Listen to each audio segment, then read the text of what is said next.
Don't you just love it? Nope, I hate it. Why do you like it though? Maybe this, well, because it's all cool and technical. You can go into the internet, you can check your mail, you have an iPod on there, and of course you have the phone.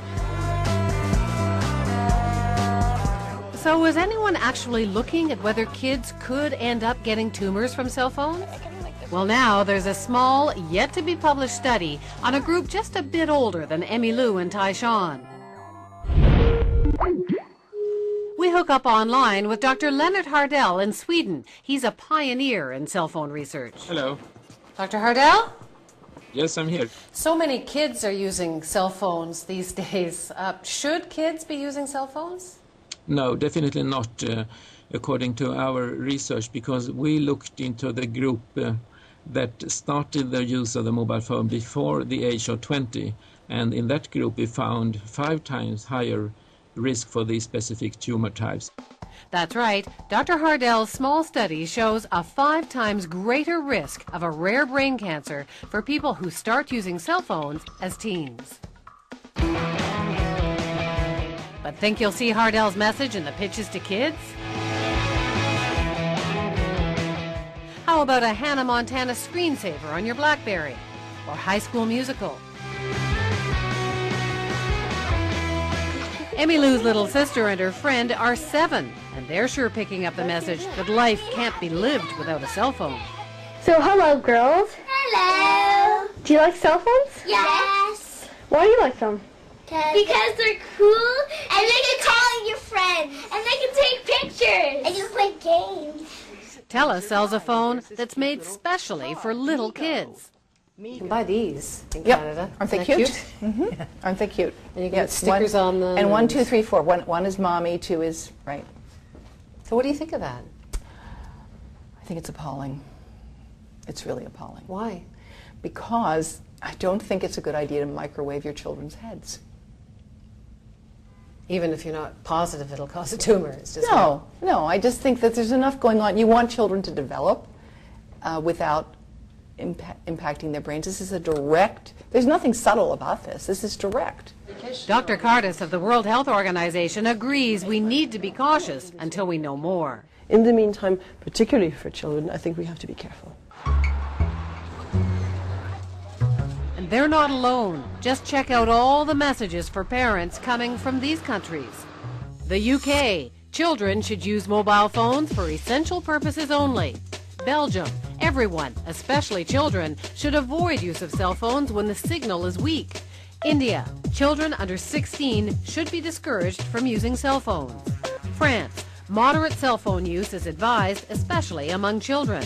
Russia, people under 18 should not use cell phones.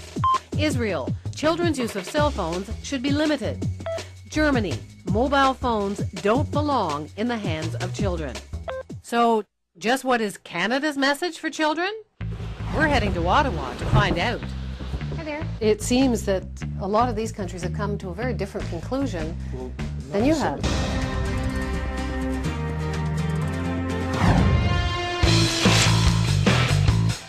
We're turning up messages about cell phones that you might not be getting. Messages full of new evidence and warnings from other countries about the possible dangers of too much cell phone use by children. And now we're off to Ottawa to see what the Canadian stand is.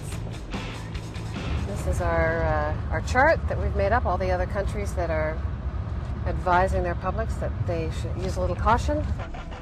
So, Health Canada's message about kids? It says there is currently no convincing evidence of serious health effects, and only you can decide if you can live with an unknown risk from cell phones. There is one note of caution for kids. Children should not use them while riding bicycles. We asked Health Canada for an interview, but they declined to talk to us on camera, so we write them a note instead. Sorry, you wouldn't give us an interview. Take a look. We drop it off at Health Canada's front desk. Hi there. I'm good. How are you? I'm wondering if you could pass that on for Health Canada. Dr. Leonard Hardell, the man behind the latest research on kids, is surprised by Canada's position. There's no precaution for children here. What do you think of that? I think that it's not relevant advice, and it's not up to date to the present knowledge of the risk. So I would say that they need to do some homework and read the whole literature in this area, and then come out with new advice to both children and adults. Health Canada's not passing on that advice. What about the companies behind all those messages that cell phones are great for kids? Hi, Mr. Lord. How are you? You look familiar? Bernard Lord used to be Premier of New Brunswick. Now he's the brand new head of the Canadian Wireless and Telecommunications Association. Well, for families, it's a great tool. It's a great tool to stay in contact with children. So that's based on the assumption that cell phones are safe for kids, right? Well, it's based on the assumption and the fact that cell phones are safe for everyone. Health Canada determines what is safe and not safe, and Health Canada clearly states its usage of cell phones is safe in Canada. We show him our chart of countries advising people to restrict children's use of cell phones. It seems that a lot of these countries have come to a very different conclusion Well, not than you necessarily. have. No, not necessarily. These countries have, for the most part, come up with precautionary measures without stating that there is any evidence, in their view, that links this to any significant danger. But for people to take precautions, the message has to get across to them that there's doubt about whether they're safe or not. They don't seem to be getting that message. And aren't you part of them not getting that message? We're part of making sure that people have access to the information they need. But so isn't I'm not part sure. of that I'm that, not sure that what there's you're. doubt on that front? Isn't that part of the information that's needed, that there's doubt? Why would they take precautionary measures unless they thought there was a reason to? And in your manuals, you basically say you don't need to worry.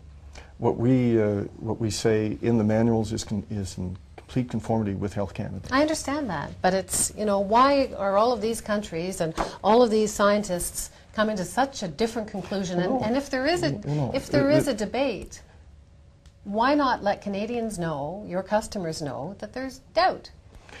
The fact that there is a debate, there can be debate, but there's a body of evidence as well that clearly states that there is no link.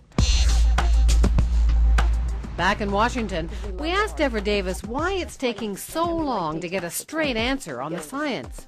There are legitimate scientific disputes here. There are. Some of those disputes, however, are being magnified and distorted by those who gain from creating confusion. Shouldn't we know the answer by now? No. No, absolutely not, because the latency between exposure and brain cancer, if we're concerned about brain cancer, is unfortunately could be 20 or 30 years. We just don't know. So we're an experiment in the making. We are basically treating ourselves like lab rats in an experiment without any controls. Meanwhile, that urgent new study on kids, it looks like it's going to get the go-ahead. We should get the results in about 5 years, or thousands of minutes in cell phone calls. Okay. Bye.